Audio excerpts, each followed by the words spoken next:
Welcome to Satsang. Hello, Vishrant. Can you please talk about the search for true love?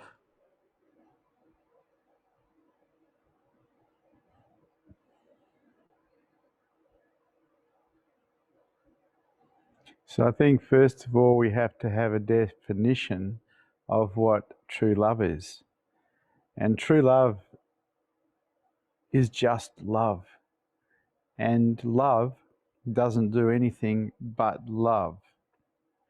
We tend to project a great deal of things onto what love is, and they are things from the mind, qualities of the mind, things the mind would like to be so. But true love just loves. And in my experience, it's always here. It's not somewhere else. It's not really directional. It's just here. And what facilitates the perception of it is openness. And so when we're wide open without any defenses, and we're vulnerable, we perceive love. But unfortunately, a lot of people think that love has something to do with another. I love you, I love someone else, I love this or I love that. But love is just here. And when it's here, when it's present, the mind tries to own it. It says mine. But it is just love, and it's actually non-personal. And so love appears, and you've got people in front of you, and you say, oh, I love you, because you're feeling the love. And so you own it and you project it onto another. But if you could just see that love is just love and all it does is loves, take out the personal, and you'll see that any time that love is present, you're going to feel that you love whatever it is that you're looking at. Whether that's a human being, an animal, or a tree, or the planet itself. When love is present, you feel that you love everything. And how that affects the mind, how true love affects the mind, is that it'll have you take care of everyone and everything because you want to. That's how love affects you. It's very beautiful. True love will have you lay down your life for another. It is the most beautiful thing on this plane. It is the true jewel of consciousness. Unfortunately, because we closed as children to protect ourselves from feeling pain, we closed against anger, we closed against fear, we closed against this, we closed against that.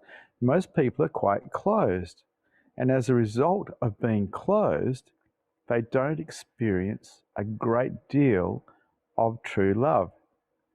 They experience care and kindness, and they experience bonding, which happens between parents and children, children and parents, partners,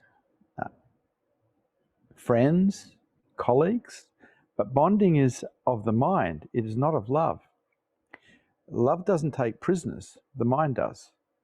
And so this bonding that quite often people think is love is not actually love. It's just a primal program to protect the species. Love is way beyond survival. Love is just beautiful, sweet.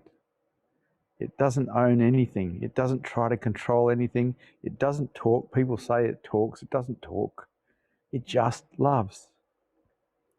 And so in search of true love, what we're going to find out is that our closures, our defenses against life, our resistance against life is the obstacle. And that when we choose to serve heart, we have to start taking those obstacles away, removing whatever is in the way so we can perceive love. And so from my perspective, any defense system, any form of resistance, any form of contraction goes against love. And when we support resistance, when we support contraction, we're supporting our mind in defending itself against feeling something, but at the cost of perceiving love. And so I chose to serve love some 30 odd years ago because I couldn't see a better way to live.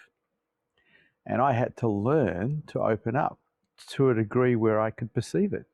And that took a lot to open up, to drop the defenses, to walk through the world vulnerable while still feeling everything that was happening around me.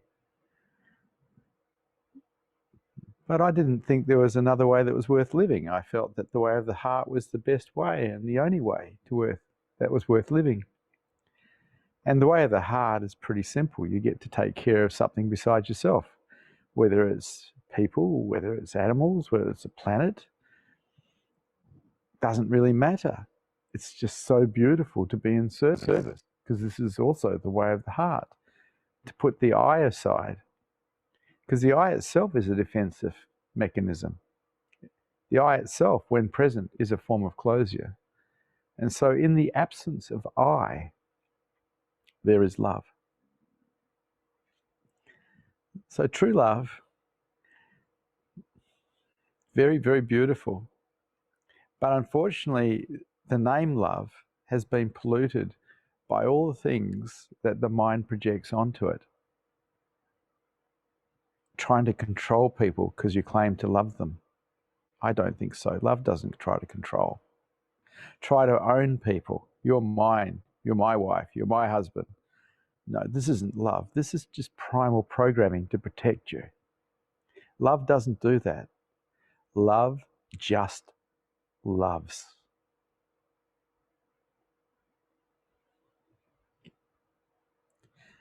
Any questions? Any statements? Any challenges to this teaching today?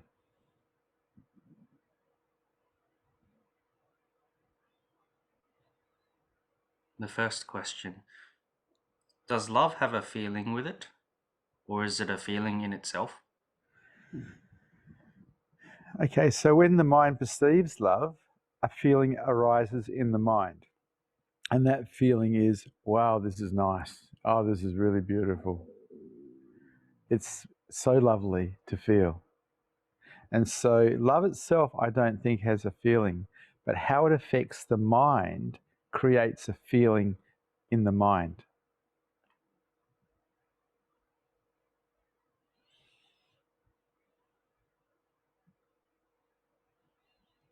Is it our physical heart that is responsible for the perception of love? I don't think so. Love seems to be everywhere. People quite often associate love with the physical heart, but that's not my experience. Love's everywhere. There isn't a place I can't look that I can't see love. It's also in the heart, in the physical heart, but it's in the toes too. It's everywhere. People feel pain in their heart area when they get hurt, betrayed, someone lets them down, or someone dies and they have grief. And they think this has something to do with love. But it doesn't, not really. Love doesn't suffer, the mind does. Love just loves. There's a real misunderstanding about what love is. Love just loves. Everything else is a mind projection, a mind creation.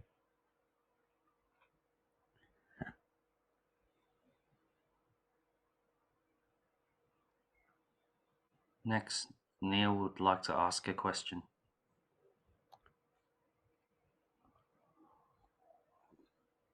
Hello, Vishrant. Hello, Neil. So, when you say love, are you talking about unconditional love? And if that's the case, do you think a person should forgive their spouse if they were caught cheating? So love doesn't have conditions, the mind has conditions. And this is one of the mistakes. People think there's such a thing as unconditional love, because all love is unconditional. It's only the mind that has conditions. And as far as forgiving people is concerned, I have a totally different attitude about that. I don't think forgiveness is such a good idea, because forgiveness implies blame.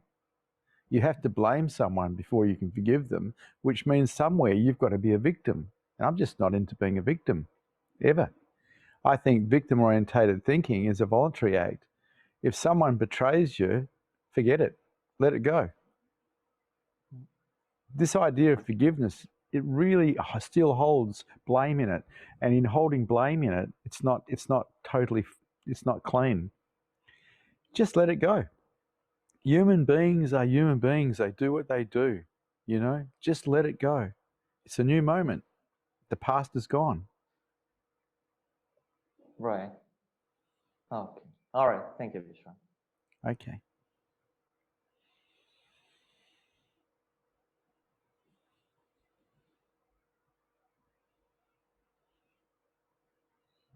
The following question has been written by Susha. The way you describe love, it seems to me that only someone who is awakened can experience it. Is this accurate? No.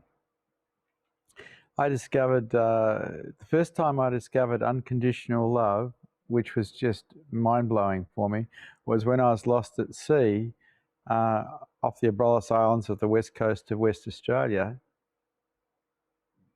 60 miles off the coast. The boat had sunk, and we were in the middle of a cyclone. And I was wearing a life jacket, and I had my partner with me. She was wearing a life jacket, and it was my fault we're out there. I hadn't checked the weather. And we'd been in the water for 18 hours, and we had hypothermia. And I looked across at her, and I felt regret that she was going to lose her life, because there was no way we were going to survive. There was just no way. We were actually being circled by sharks. But I looked across at her, and this overwhelming feeling arose, and it was my reaction to love. Love had appeared, unconditional love. I just loved. And it wasn't there for that long, but it was there for long enough for my mind to go, wow, what is this? What is this? This amazing thing, this unconditional, non-personal love. And then I didn't experience it for a long time again. I experienced caring and being kind and being generous. I experienced taking care of people, but I didn't experience this amazing love again. And that was 1987 in February. It didn't appear again until September the following year, when the daughter I had with the woman I was in the water with, because we got married and we had a daughter. And when she was born, she was passed to me, and in that moment, the love appeared again. And it was like, wow, this is just amazing stuff. And instead of owning it, I was witnessing it, and I saw that it was actually something that was there that I hadn't produced. It had nothing to do with me, but it was there. And it was there, and on reflection, I got to see that I was wide open in that moment. I was absolutely vulnerable and open. Everything had dropped. And that's what I came to understand had facilitated the perception of unconditional love. And it was because of that original hit of love, that original wow of love, that 9 months after being lost at sea, I walked into my companies and handed them over to my staff and decided to search for my own heart, because as a businessman, I felt that it was too hard. I had become too much of a war machine to be successful. And I gave my companies to my staff, completely gave everything away, even the furniture. and went in search of my heart. And I started to find my heart. And at some point, I decided to serve heart completely as a way of life, as a way of being in the world. And that led me to training as a naturopath and training as a psychotherapist so I could have some skills to help people with. Because I wanted to be in service to heart. And I took away all the closures I could find in myself. I just kept stripping them. Anything that closed me, anything that created resistance in me, I undid. And I started to experience quite a lot of heart. And particularly when I was in service, particularly when I was helping other human beings. And it was very beautiful. And so I try to promote the way of the heart because it's a worthwhile way to live on this planet. It's commonly called the noble path. It is so, so, so beautiful, but it's against survival. And so it's a little bit rare. The survival mechanism is all about defensiveness, protecting. And heart appears in openness, non-defendedness, vulnerability. So the way of the heart demands that you take yourself apart. You take away the defense systems. You walk through the world open and vulnerable. And this is the beauty way.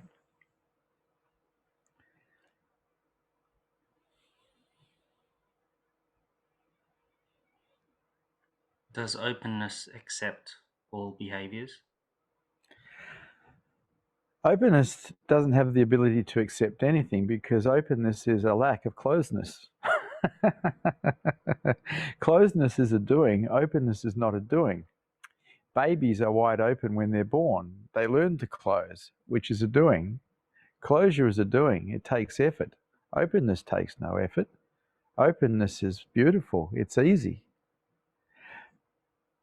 because it takes no effort. But if you are closed, if you've got defense systems, it does take effort to undo them. A default pattern of openness takes no effort. It's just a non-doing. You could say that surrender facilitates it. Acceptance facilitates it. Let go facilitates it. It's up to you. You're going to create your reality by the way you think. Are you going to support defensiveness? Are you going to support closure? Or are you going to support openness and vulnerability in yourself?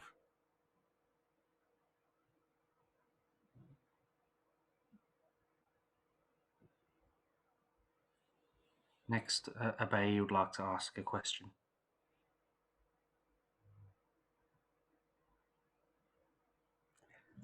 Hello, Hello, Abe. yeah. Vishrant, how was it possible for you to experience love during that dangerous situation when you were stuck in the sea? I was absolutely exhausted, Abe. I'd been in the water for 18 hours and I'd had hypothermia. And all the struggle in me had gone. Existence had knocked me around so much I'd surrendered. I'd surrendered to my fate. I'd surrendered to death because I actually didn't think I was going to survive. And in that wide openness of surrender, love appeared. Okay. So it's always when we are open and in a surrendered way, the approach of sorry, I mean to say that when we are in the acceptance of life and sorry, You're is that losing your when mind. yeah, yes. Thank you for helping me lose my mind.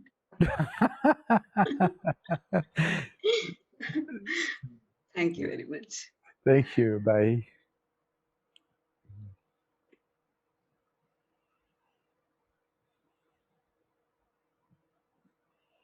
The next question has been written by a viewer. Is the way of the heart related to the energy center near the heart or the heart chakra? In a way it is. I've found that when the heart chakra is open, the mind is also open. And when the mind is open, love is perceivable. When the mind is closed, the heart chakra is also closed. And so there is a connection of some kind, but that's as far as I know. The heart chakra is related to what the mind does. A wide open mind will facilitate an open heart chakra, and a wide open mind also facilitates the perception of love. So there is some connection, but I'm not sure exactly what it is.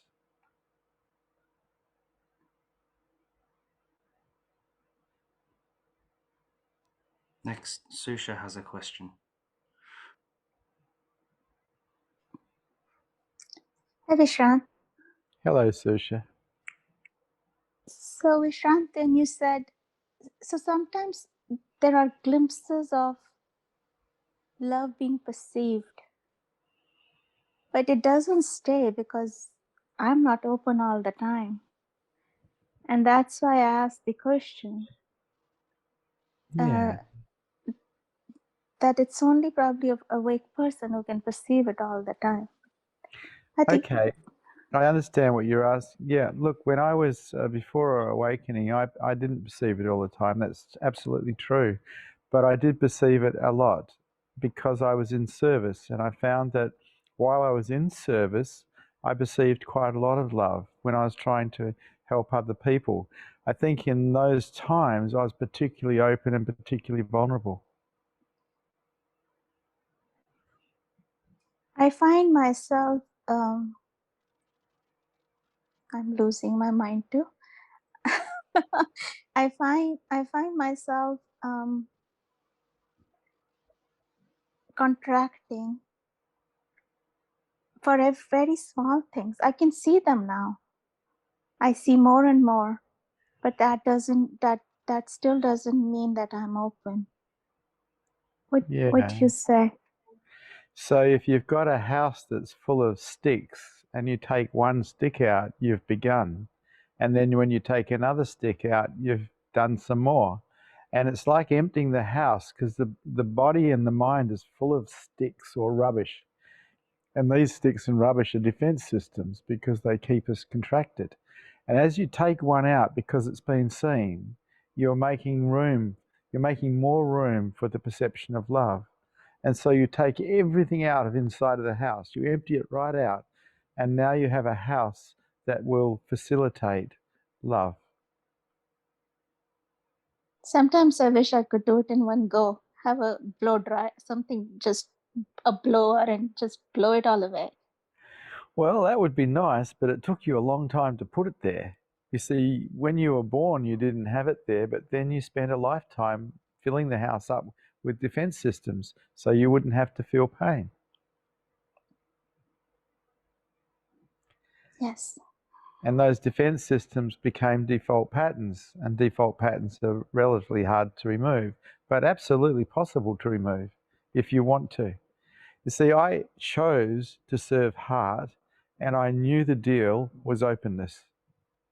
So anything that was in the way was challenged inside myself. Thank you. Thank you, Vishrant. Thank you, Susha.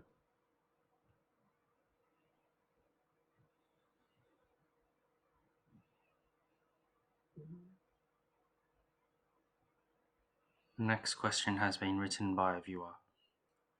Can we form a successful life, career-wise, without an ego? I want to start my own business. So people get this idea that the ego is completely gone when someone is awake. It's definitely dropped and it's seen for what it is, which means it's not believed anymore and it doesn't have any more power. But if the ego wasn't there, because that's the identified part of the mind, when someone called your name, you wouldn't turn. Why would you turn? The ego is there. I remember Ramana Maharshi talking about the ego. He said after awakening, it becomes a little bit like an elephant's tail. The elephant's gone, but the tail is still there. And he also stated that if you feed the tail, it grows back to an elephant. But the ego is still there. It's not real. It's seen for what it is. It's just a program that thinks it's somebody, but it's not. What we truly are is beingness. And we can't be anything other than that. And as that, we can't be touched by anything. But it's not personal. And this is one of the things that the ego has problems understanding. What we are is not personal. And so it has a lot of trouble understanding. But as far as operating in the material world, unless you're awake, unless enlightenment's occurred, the ego is going to be there to some degree, probably to a major degree, because it's the identified part of the mind. And you're not living as beingness, you're still living as a mind and a body, still thinking you're a mind and a body somewhere. Even if you don't believe that to be true, you're still doing it. After you have a satori and you realize that you're not the mind and body, you realize you're beingness, but you're still living as a mind and body because you're still living as ego. The only real cure for that is enlightenment, where awareness stays on itself continuously, 24 hours a day, 7 days a week. And that's the goal of the seeker, to wake up and live as truth instead of living as the false one that thinks it's a somebody. That's the goal. But if you learn to put yourself aside, there's less ego.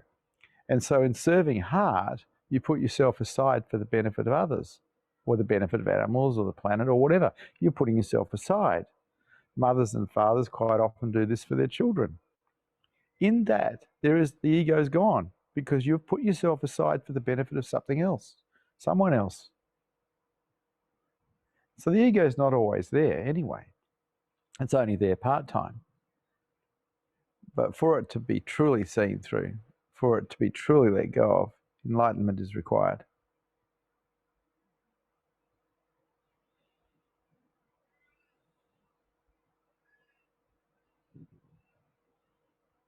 The next question is from a viewer. Why did you gravitate to becoming more open and vulnerable when serving others in naturopathy and psychotherapy, people who I assume were offering pain to you? I actually couldn't see another way to live that was worth living. I'd lived for 34 years without heart, just taking care of self, being successful in the material world, and I got to a lot of things. I got to be quite successful. Got to own properties and cars and had a very successful business, but I could see there was something missing, and it was heart. And so the only thing I could do was serve heart. There was nothing else worth doing. Everything else was phony. Making money for the sake of making money was just phony, fake, a con. And so part of opening up and dropping all your defense systems is you do get to feel other people's pain. You become an empath and you do get to feel what's there. But that's part of the service. You allow that. You allow yourself to take that. That's part of the deal. If you protect yourself, you just close up again. And so you take the pain of others. It's a part of the way of the heart. It's okay. Pain is just pain. It only becomes suffering when we resist it.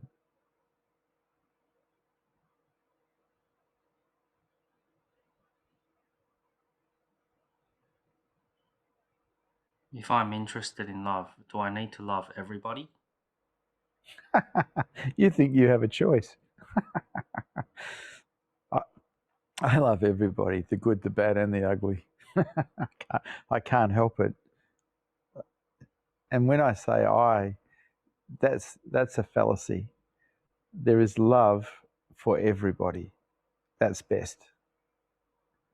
The only thing that stops people from not loving someone is a closure or a prejudice of some kind. When you're wide open, there aren't any prejudices.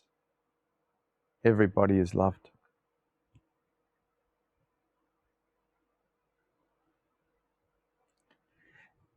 In the Christian Bible, Jesus said, "Love thy neighbour." But the Bible didn't describe how to. To truly love thy neighbour, to love everybody, to love thy enemy, you have to be out of the way. You have to get rid of all your prejudices. You have to get rid of your defense systems. And then you love everybody. This is the way of the heart.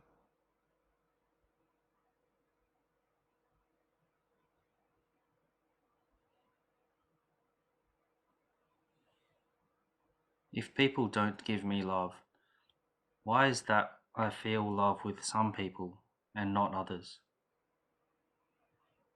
Probably related to how open you are with some people and how closed you are with some people. It would come back to your defense systems. How do you protect yourself? What prejudices you may have. It comes back to you. See, if we're wide open and we're perceiving love, we love everybody no matter what. No matter how bad they might be or how good they may be. Because love itself has no prejudice. It just loves.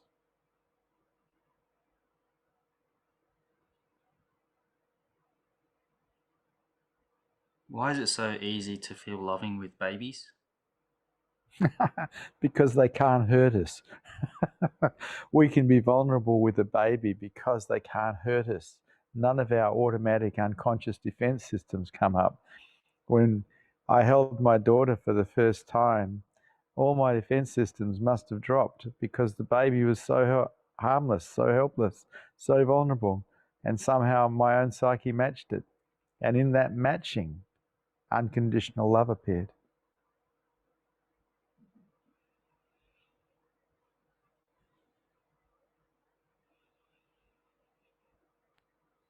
What is in the way of love in capitalism?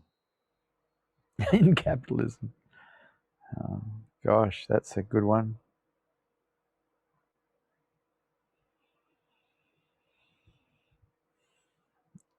Look, the only thing that's in the way of love really is selfishness in capitalism.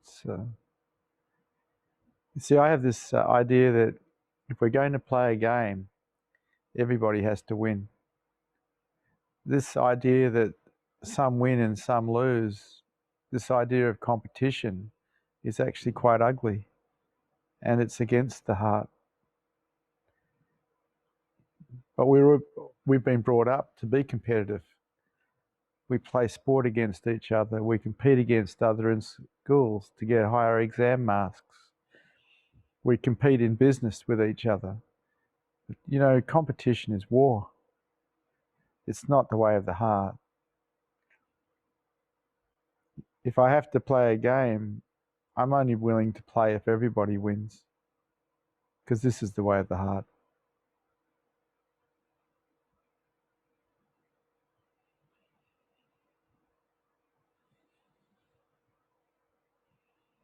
The next question has been written by a viewer. I think I feel painful energy of others, but it's mixed with my own resistance. What is the experience of perceiving the pain of others without any resistance like? Yeah, okay. So when you resist what's coming in, if you're perceiving the pain of others, you're now creating suffering for yourself, because that's what resistance does. It creates suffering. In just experiencing the pain of others, there is no suffering. There's just pain. And pain is not suffering, it's just pain. But quite often people confuse the two. The suffering is when we resist pain. When we resist anything, we suffer. And so the whole idea is to drop all resistance. And this is the way of the heart too. It's also the way to enlightenment. One of the things, if you have the have access to somebody who is awake, to an enlightened person, is you'll find that they all have one thing in common. They are wide open. And they would have been like that before enlightenment, because that's what facilitates enlightenment.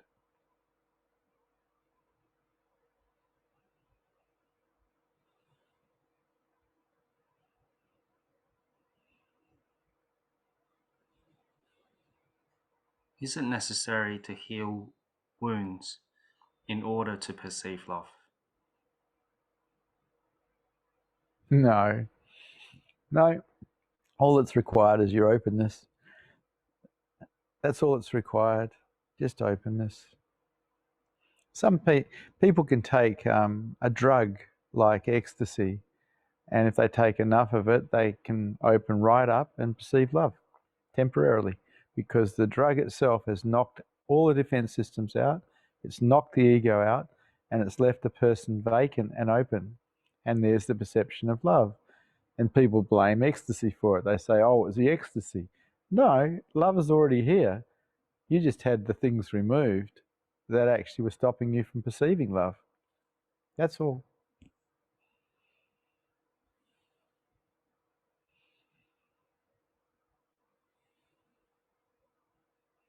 The next question is from a viewer. Vishrant, I think I shouldn't be allowed to live life and feel good and open up until I establish a decent income. I feel guilty when I'm not working hard enough. Can you please comment?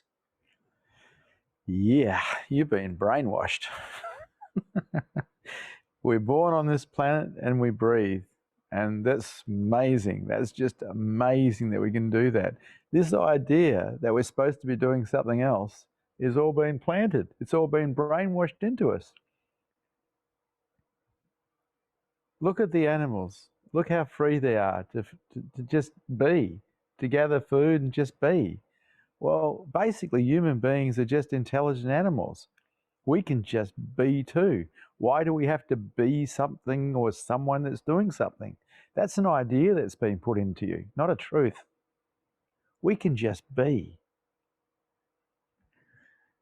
This idea of feeling guilty about not achieved anything, drop that one.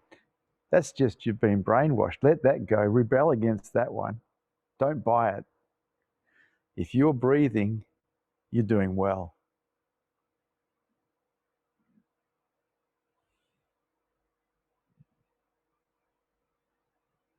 The next question is from a viewer.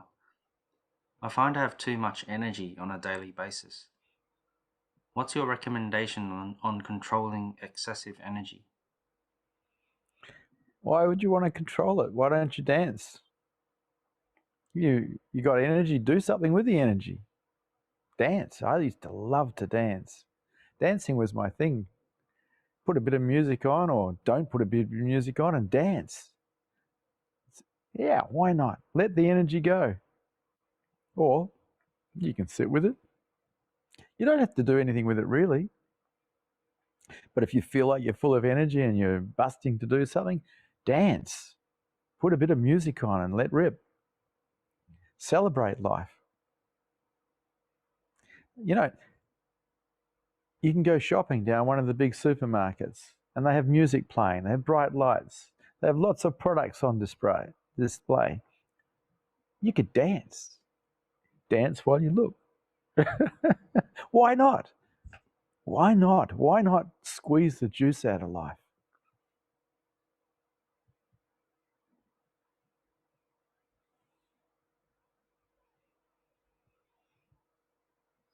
Can someone find love by themselves?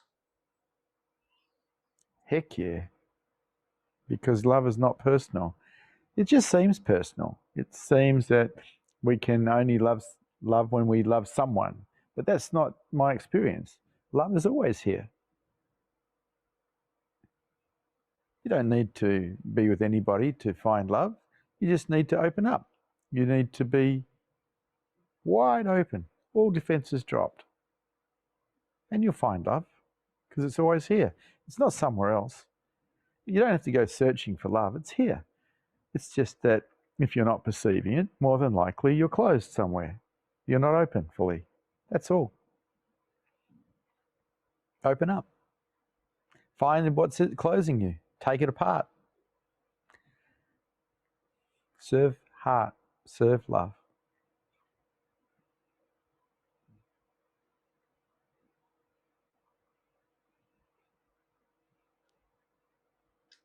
Do you think monogamy is necessary for love to flourish? Once again, another condition. Love doesn't have any conditions. Love loves. This idea that it should have conditions is just mind-based. It's not reality-based. Love just loves. Love loves whether it's monogamy or polygamy. It doesn't matter. Now, the mind, of course, has a totally different understanding and a different idea. But love, it has no conditions. It just is.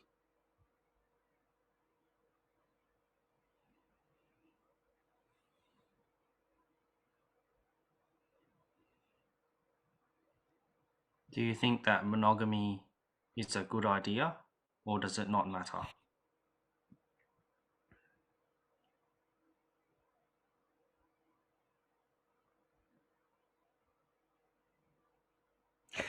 I'm a supporter of whatever works. If monogamy works, that's best. If polygamy works for you, that's best. Whatever works. Whatever works. If something's not working, well, it's probably not worth continuing. It's up to you. I'm pragmatic as whatever works is worthy.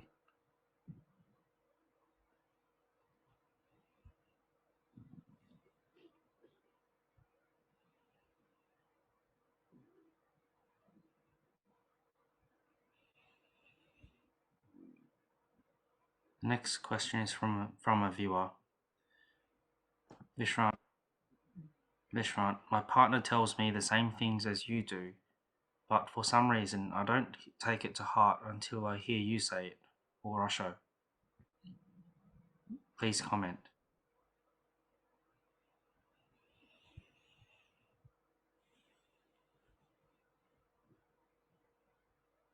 Yeah. When I was with Osho, everything that he said to me was gold, because he was my master and I'd given my trust to him, because that's the only way to be with a master. I can't say that I've given that trust to other people earlier in life, and so there was always a challenge. But the thing about being with a master, someone who's awake, who's teaching, is you have to trust them. If you can't be with them, because they're going to take you into the unknown. And to go into the unknown, you have to have trust.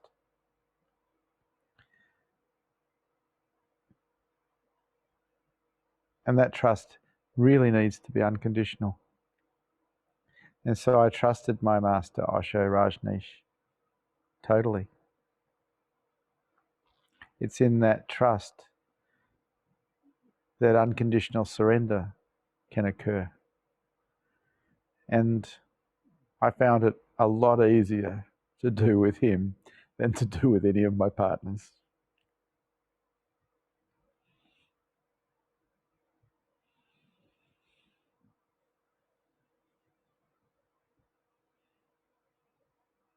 The next question has been written by a viewer. I feel insensitive to others' emotions. When I give myself too much, I always get hurt because they aren't so reciprocative. What should I do? Give more. You can never give too much. Jeez.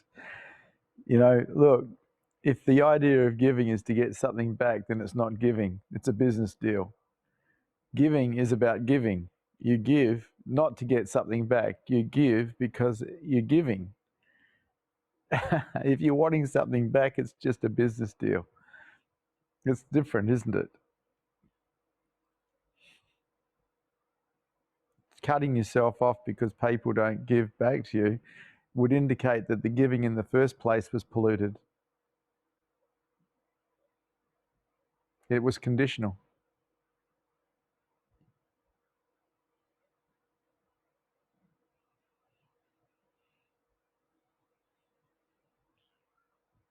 When you first started practicing giving, did you find that unconsciously you were doing it conditionally? Heck yeah. Yeah, because that's what I was programmed to do, like everybody else. I was programmed to give to get back. And that's what we get programmed to do at school. It's what we get programmed to do at home. It's how it is. Just to give for the sake of giving, wow, that's the way of the heart. That takes a fair bit. When you meet people who give for the sake of giving, you're meeting people who are on the path of the heart. And from my perspective, it's the best path. The way of the heart is the only way that's really beautiful to live.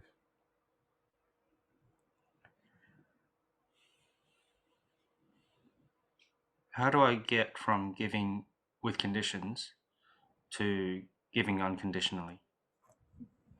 A practice. There's no other way. I had to practice for years before I got good at giving because I was so good at taking and pretending to be giving. You know, as a businessman, I learnt to be seen as very generous and very caring because that's what worked in business. And I had to get very, very honest with myself, ruthlessly honest with myself, and have a look at what was really going on. And yeah, there was always something in it for me. It was manipulation and control.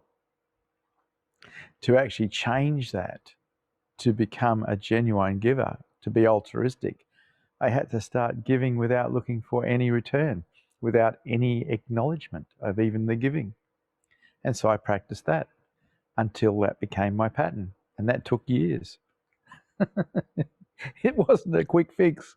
I failed so many times.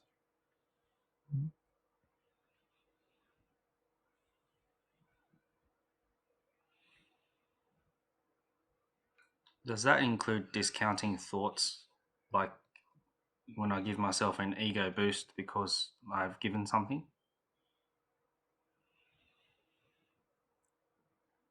In my case, yes. I didn't indulge in the thoughts of satisfaction from giving. I just allowed myself to give without any conditions. And it did take a lot of practice because my default patterning, like most other people's default patterning, was to give to get back. You see, people think, "Oh, I didn't get anything back." Well, what about the feelings you might have got?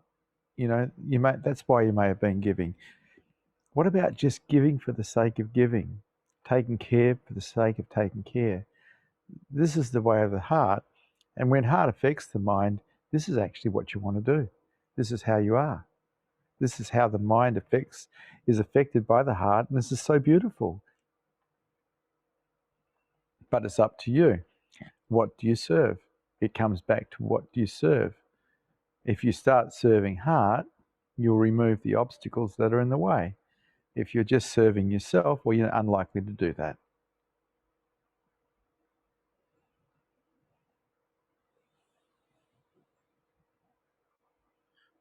What does freedom in relationship mean?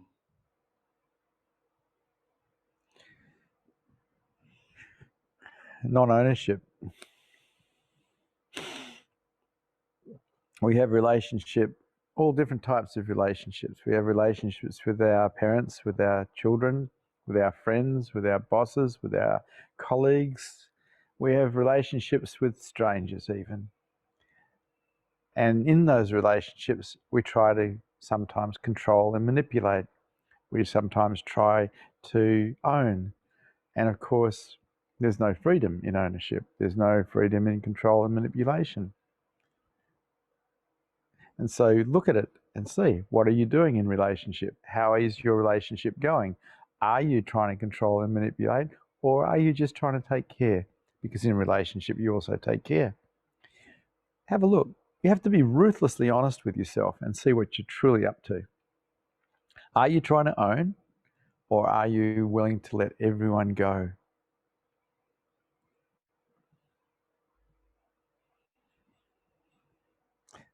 Love takes no prisoners. Only the mind does that.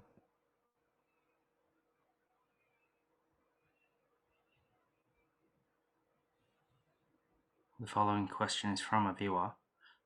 Should I stay in relationship with someone who is nasty and disrespectful in the relationship? Depends a great deal on what you're there for. See, from my perspective, I've been into higher consciousness now since I was a teenager. And when you're in relationship with people who set you off, contract you, upset you, you're in relationship with people who can show you a great deal about yourself. Because where you contract, where you get upset, there's belief systems in play that are causing those contractions. Expectations based on those belief systems, when not being met, are causing contraction in you. Now, if you're really into higher consciousness, you want to remove those belief systems because you don't want to contract over everything. You want to develop a mind that is equanimous. And so being in a relationship that's not working so well can actually be one of your best teachers. And so from my perspective, all relationships were used to learn more about myself and to take more about me away. Any belief system that creates contraction is in the way because it disturbs the mind. It puts you in a state of resistance, which is actually a state of suffering. Now, if you really own all of what you do, you got to realize that you're the one creating the suffering, not the other. It's your belief systems that are the problem. But on the other hand, if you're in an abusive relationship and you don't want to be, get out. It's up to you. You're the one that can leave. It's up to you. I found that my personal relationships in the past were my best teachers about where I was still stuck inside myself, where I hadn't shown up with awareness and love inside of myself. As a layperson, it's not a bad way to learn how to undo yourself. But if you feel like you're being abused, you don't have to stay. You can always leave. It's up to you.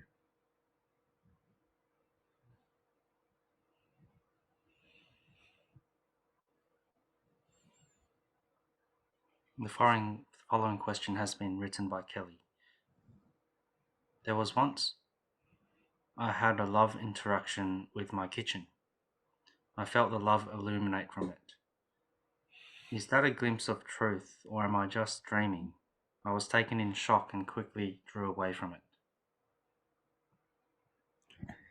So, Kelly, that may have been love, Kelly, because I find that quite often that I walk into a room and it's just filled with love, the kitchen included. So I don't know. I don't know whether you're dreaming or you're actually perceiving the real deal. But look, if you're open, you can perceive love anywhere. You can perceive it in a toilet.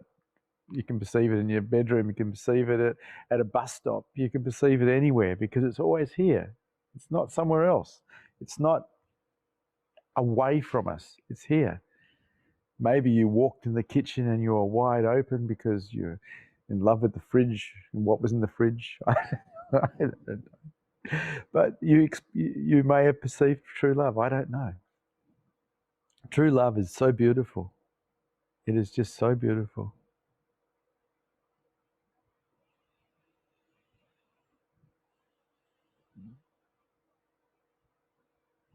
The following question is from a viewer. Is self-love a form of ego boost? It definitely can be. but it can also be very real.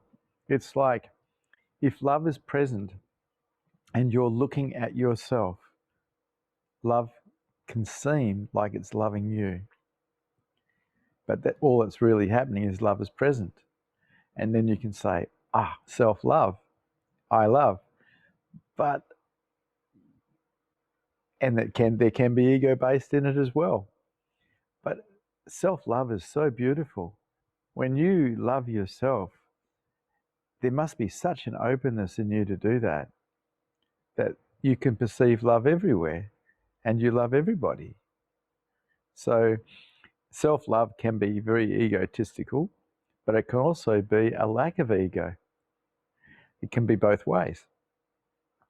When you truly, genuinely are in love with yourself, you'll love everybody. Because that's how it is. You're open enough to be in love with yourself. You're open enough to be in love with everybody. That's how it works.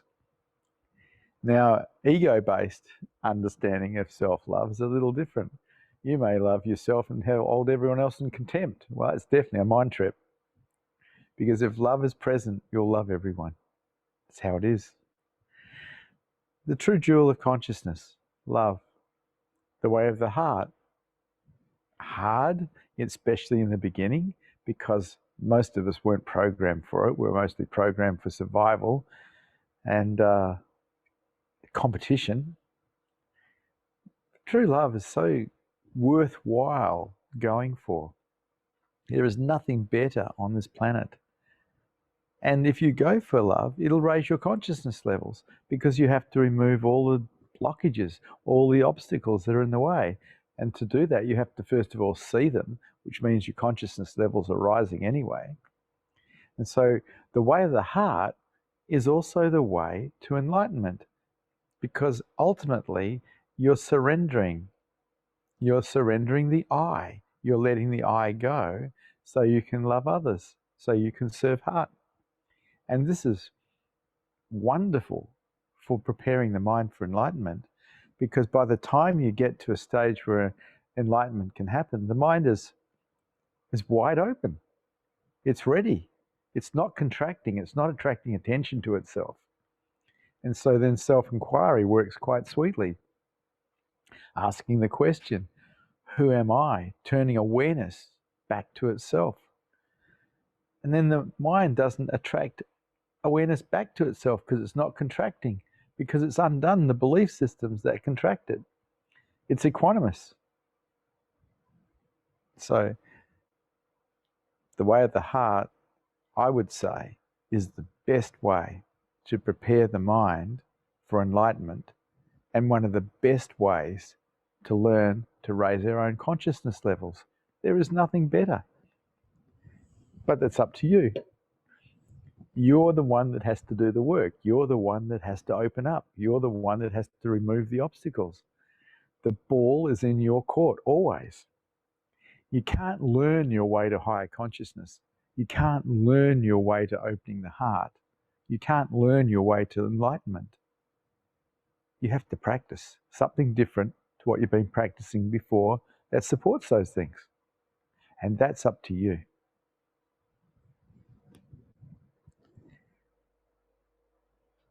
Thank you for Satsang. Good to see you brave hearts here today.